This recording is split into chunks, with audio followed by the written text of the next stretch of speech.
अस्सलाम वालेकुम। अभी मैं आपसे बात करूंगा एज़ोस्पर्मिया के बारे में। या अक्सर आपने देखा होगा कि लड़के सीमन का टेस्ट करवाते हैं तो अंदर बिल्कुल ही ज़ीरो स्पर्म आते हैं। उसको हम अपनी मेडिकल की लैंग्वेज में एज़ोस्पर्मिया कहते हैं।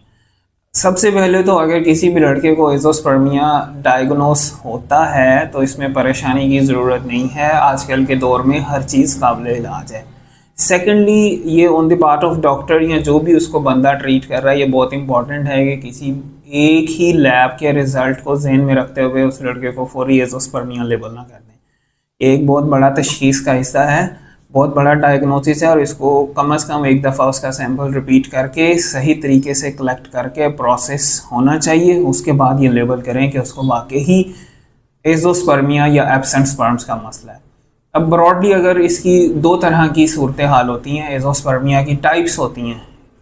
एक तो ये होता है कि टेस्टिस सिरे से ही स्पर्म पैदा ही नहीं कर रहे, उसको हम नॉन ऑब्स्ट्रक्टिव एज़ोस्पर्मिया कहते हैं। दूसरा ये होता है कि टेस्टिस तो जो लड़के के हैं वो स्पर्म प्रोड्यूस कर रहे हैं, लेकिन उसमें से जो चैनल्स निकलते हैं उस स्पर्म को बाहर तक लेके आते हैं सीमन को, उस रास्ते में कहीं ना कहीं रुकावट है, तो इसको हम ऑब्स्ट्रक्टिव एज़ोस्पर्मिया कहते हैं। तो इन दो टाइप्स दोनों की दोनों काबिल इलाज हैं।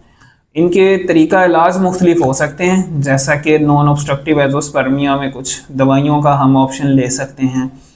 ऑब्स्ट्रक्टिव एज़ोस्पर्मिया में कोई थोड़ी बहुत सर्जरीज करके रास्ते को खोला जा सकता है। And at the and in दोनों केसेस के अंदर आप असिस्टेड रिप्रोडक्टिव टेक्निक्स, जिसमें साइंस की मदद लेते हुए उस लड़के को जो स्पर्म है उनको रिट्रीव करके इस काबिल किया जा सकता है